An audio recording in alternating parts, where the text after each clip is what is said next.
Наш эфир продолжает брифинг оперштаба по COVID-19. Узнаем о текущей обстановке в республике. Предлагаем послушать. Ольга Валерьевна, добрый день. Расскажите, пожалуйста, о сегодняшней эпидобстановке в Республике Саха-Якутия. Добрый день, уважаемые жители Республики Саха-Якутия. Текущая санитарно-эпидемиологическая обстановка в республике характеризуется 148 новыми случаями коронавирусной инфекции по данным Управления Роспотребнадзора. В столице нашей республики выявлено 84 новых случая. Необходимо обратить внимание, что несмотря на то, что у нас с вами началась учебная неделя, количество детских случаев не зарегистрировано.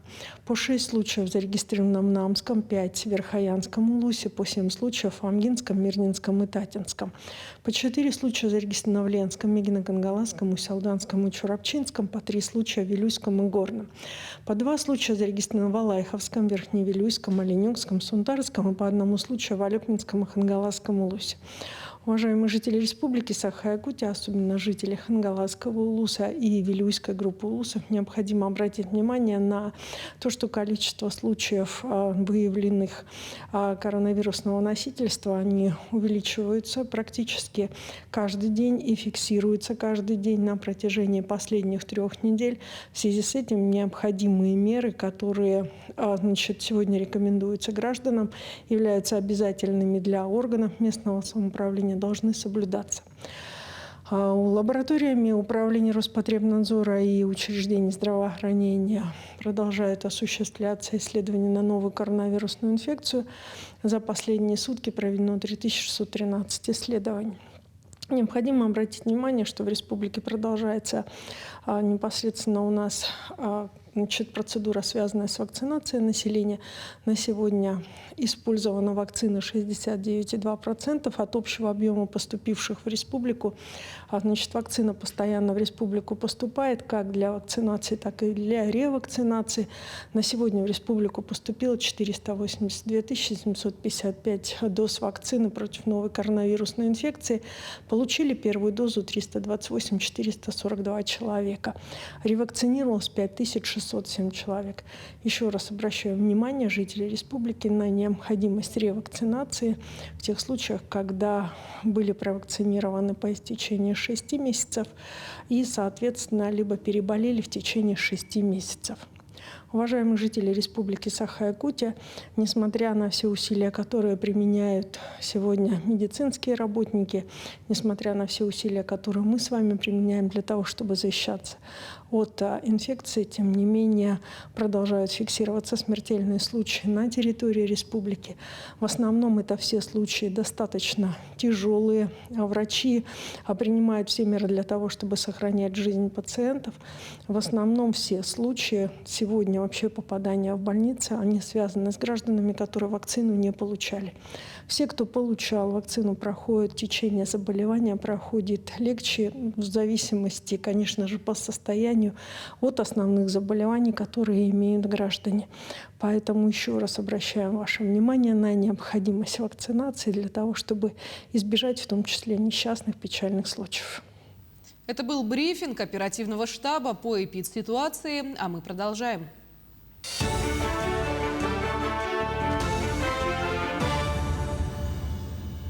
Мы продолжаем освещать самые заметные события. В студии Надежда Саханская. Здравствуйте.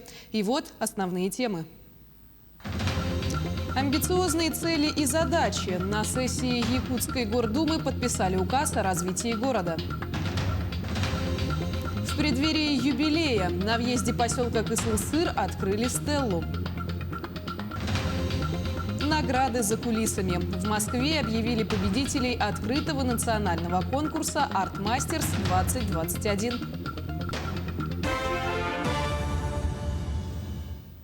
Смертельное ДТП произошло на 397-м километре автодороги Вилюй в Вилюйском районе. Накануне там водитель УАЗа выехал на встречную полосу и совершил лобовое столкновение с автомашиной Mitsubishi Fuso. От удара грузовик опрокинулся на бок, УАЗ съехал с проезжей части. В результате ДТП водитель УАЗа скончался от полученных травм на месте происшествия. Водитель иномарки не пострадал. В салоне транспортных средств автомобилисты находились без пассажиров. В объяснении объяснении водитель грузовика рассказал, что УАЗ выехал на его полосу движения сквозь столб пыли. А свидетельствование показало, что он был трезв. Материалы по факту дорожно-транспортного происшествия переданы в следственные органы. Вернемся к теме эпидобстановки в республике. В Тампонском районе с наступлением осени увеличивается количество больных новой коронавирусной инфекцией. Среди заболевших 2 ребенка. Во всех медучреждениях района проводятся профилактические прививки, которые обеспечены вакцинами ГАМ-ковид-ВАК и Эпивак-Корона. В конце прошлой недели впервые поступила вакцина «Спутник-Лайт». В настоящее время в ковидном отделении находится 23 больных, из них 1 ребенок.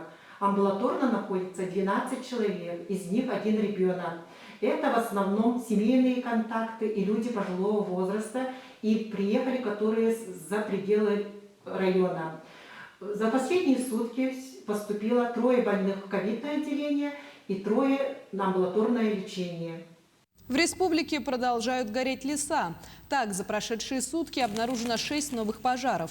Об этом в ходе брифинга сообщил главный лесничий республики Сергей Сивцев. В целом на территории Якутии, по данным оперштаба, действует 31 пожар на территории 8 районов республики. На общей площади 245 тысяч гектаров. Из них тушится 10, локализовано 3, 4 ликвидировано. У нас 9 в зоне обслуживания и остальные 22 пожаров это в зоне контроля. Всего на тушение задействовано у нас 228 человек и 36 единиц техники. Также работает авиация. Вертолеты Ми-8 работали в Усть-Алданском районе и Усманском районе на тушение лесных пожаров. Сегодня во время 31-й сессии Якутской городской думы состоялось историческое событие – подписание указа главы республики о развитии Якутска на период до 2032 года. Как отметил сам Айсен Николаев, это знаменательное событие для горожан и для руководства города. В своем выступлении Николаев отметил, что руководство республики ставит амбициозные задачи для развития столицы. Так, за предстоящее десятилетие Якутск должен встать в один ряд с самыми лучшими городами страны по качеству жизни и человеческого капитала. Одной из главных ключевых задач десятилетия станет полная ликвидация аварийного жилого фонда. Якутск должен полностью избавиться от многоквартирных деревяшек. Начиная с 2025 года в городском округе должно вводиться уже не менее 1 квадратного метра нового жилья для каждого жителя. Сегодня Республика Саха-Якутия первая в стране вместе с Нижним Новгородом по решению правительства Российской Федерации получила инфраструктурный бюджетный кредит. Сумма свыше 4 миллиардов рублей, из них 2 миллиарда 118 миллионов рублей будет направлено на развитие инфраструктуры в южной части нашей страны, территории воинской части микрорайона ДСК. В целом, указом предусмотрена реновация систем теплоснабжения, строительство централизованной системы водоснабжения микрорайонов Якутска и пригородов, газификация участков для многодетных семей, достижение 100% освещенности территории города. Еще в апреле президент России Владимир Путин объявил, что граждане не должны платить за подключение к газовому снабжению собственного частного жилья. После этого правительством была утверждена дорожная карта по газификации, по которой газовую трубу дотянут до границы частных участков совершенно бесплатно. Однако еще не все документы подписаны. В ожидании окончательного утверждения всех федеральных нормативов главный поставщик газа в дома якутян Саха-Транснефтегаз уже сейчас вводит программу комплексного договора, чтобы облегчить внедрение социальной газификации в республике в ближайшем будущем. Более подробно расскажет Анна Васильева. Первая зима в собственном доме. Об этом большая семья Зайцевых мечтала давно. Но использовала построенный с любовью и дальним прицелом дом лишь как летнюю дачу. И вот, наконец, газ подключен, а значит, холода больше не преграда. Изначально планировали построить как зимний дом, то есть полностью утепляли, поставили гараж, то есть чтобы машина зимовала. Приобрели котел, то есть нам подсказали необходимый перечень, дали список, да, что нужно купить, что нужно, какой именно детали, какой счетчик. Мы просто подали заявку и все, они сами уже все сделали. В этом-то и большой плюс. То есть не надо бегать где-то, выстаивать очереди, да, там заранее куда-то записываться, просто подали заявку и все. Подать заявку несложно. Достаточно зайти на сайт компании «Саха-Транснефтегаза» и сделать несколько кликов. Можно также лично прийти в офис. Что касается социальной газификации, то тут есть еще несколько вариантов подачи заявки. Впрочем, самое главное, чтобы ваш дом и участок соответствовали необходимым критериям. Дом и участок должны быть оформлены в собственность в установленном порядке. Дом должен быть капитальным, то есть стоять на фундаменте. Что касается СОТов, то к ним бесплатно трубу проведут до границы товарищества. А вот в частный жилфонд газ подведут вплоть до самого участка. Подключение же к дому оплачивает по-прежнему собственник. И вот здесь на помощь приходит комплексный договор. Проще говоря, газ под ключ. В рамках комплексной газификации мы делаем абонентам под ключ. То есть мы проводим строительно-монтажные работы уже внутри земельного участка. То есть мы газифицируем вот жилой дом, гараж, баня и так далее. То есть мы сейчас предлагаем эту новую услугу в рамках социальной газификации. Сначала будет проведена догазификация, то есть в первую очередь газ проведут там, где уже есть магистральные трубы. В этом году Сахатранснефтегаз планирует техническое присоединение 800 частных домов только в Якутске. И свыше 4600 домов до конца 2023 года по всей республике. Анна Васильева, Екатерина Амосова, Павел Пахомов, Якутск. А газовый поселок Исыл-Сыр Вилюйского района отмечает в этом году свое 60-летие. Сегодня в преддверии юбилейных мероприятий на въезде поселка открыли стелу, посвященную работникам газодобывающей отрасли и юбилею поселка. Подробности в следующем материале. 60 лет назад на карте Якутии появился промышленный поселок Кызылсыр. Кызылсыр находится на территории богатейшего и уникального газоконденсатного месторождения России. Месторождение обеспечивает голубым топливом всю центральную Якутию. Отрадно, что за последние годы здесь активно начались работы по благоустройству и развитию поселка. В плане подготовительных от администрации также район выделил средства на освещение улицы энтузиастов, где тоже будет большой подарок жителям. Все-таки у нас проблемы с освещением. Также в плане благоустройства и переселения ведутся снос ветхих зданий. Район, опять же, нам прософинансировал 2 дома. И работы ведутся. То есть в юбилейный год и переедут с аварийных домов, еще 2 дома будут сданы. Уникальный геологический поселок Кызылсыр своим возникновением обязан успехам исследователей недр, выявивших перспективные нефтегазовые территории в Вилюйском бассейне Якутии. Ныне Кызылсыр выполняет функции добывающего центра. Здесь население занято в основных и вспомогательных производствах газодобывающего комплекса. Мы хотим отметить, что это не просто поселок газовиков, это поселок людей, труд которых позволяет получать тепло и свет в нашей Якутии. Это труд ветеранов, потому что Кызылсыр имеет особую историю, уже 60 лет, и Сахатранснефтегаз имеет здесь опорный пункт, наши люди здесь работают. Мы знаем, что благодаря труду наших ветеранов, наших работников, мы надежно обеспечиваем жизнедеятельность нашей республики. Со следующего года мы продолжаем приостановленное еще в 2014 году строительство 3-й нитки Кызылсыр мостах для того, чтобы обеспечить надежность газоснабжения Центральной Якутии. В середине нулевых по принятой инвестпрограмме Сахатранснефтегаз полностью реконструировала ЖКХ поселка, благодаря которому сейчас в каждом доме есть горячее водоснабжение. Также акционерное общество прорубили артезианскую скважину, тем самым улучшив качество питьевой воды.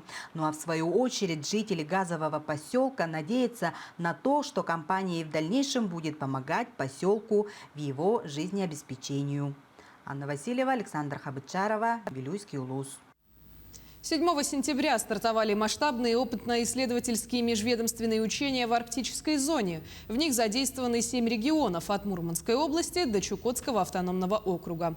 Министр МЧС России Евгений Зиничев отметил, что такое мероприятие впервые проводится на арктической территории. В рамках учений, в которых участвуют 6 тысяч специалистов, будет использовано 12 условий использования чрезвычайных ситуаций на земле, воде и в воздухе. Также планируется опробировать 47 новых образцов экипировки. Среди них мобильный лазерный комплекс, предназначенный для резки металлических конструкций на расстоянии до 100 метров, и переносное устройство пожаротушения «Удав». Помимо России в учениях участвуют 20 иностранных государств, в том числе в формате видеоконференций. Мероприятие проходит 7 и 8 сентября по поручению президента России Владимира Путина. Уборочная кампания в Амгинском районе идет полным ходом. Там уже начались субботники по уборке и распределению зерна.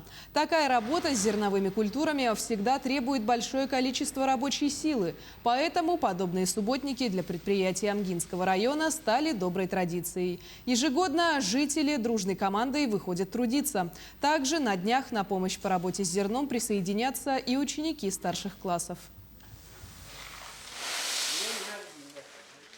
На данное время на затарку у нас в общей сложности было около 7 предприятий, в среднем по 10-12 человек. На сегодняшний день поставлено, то есть затарено около 400 тонн. Остался еще очень большой объем. В связи с тем, что у нас предприятие маленькое, людей не хватает, все-таки мы очень ждем и призываем население на субботники. В Большом театре Москвы объявили победителей открытого национального конкурса «Арт Мастерс-2021». Это конкурс среди тех, кто работает в креативной индустрии, но всегда остается за кулисами. На финал чемпионата были приглашены 3 якутянина. Андрей Никулин из Нерюнгри, Анна Иннокентьева и Ренат Максутов из Якутска. В номинации «Звукорежиссер» золотая медаль «Арт Мастерс», денежный приз в 500 000 рублей и сертификат на прохождение стажировки вручены Андрею Никулину. Якутянин работает заведующим музыкальной частью Нерюнгринского театра кукол. Последняя его большая работа – детский спектакль «Судьба» по Михаилу Шолохову, где он выступил музыкальным оформителем. В середине сентября творческий коллектив Нерюнгринского театра кукол планирует выехать в гастрольный тур в Кострому с этой премьерой постановки. Это великолепное событие, и просто быть финалистом уже было для меня победой. Такой опыт, а тут еще и первое место. У нас буквально в ближайшее время будет спектакль по Булгакову. Очень интересный должен быть спектакль. Я там помимо звукорежиссерской работы, за музыкальной, я еще и композитор буду. То есть, я иногда пишу к спектаклям музыку. То есть где-то так раз в год, раз в 2 года, но бывает. На участие в отборочных турах национального чемпионата в сфере творческих компетенций «Арт Мастерс» было подано более 18 000 заявок. Из них в финал по 19 компетенциям прошли 190 участников в возрасте от 18 до 35 лет. Общий призовой фонд конкурса составил более 21 миллиона рублей. К этому часу это вся информация. Хорошего дня!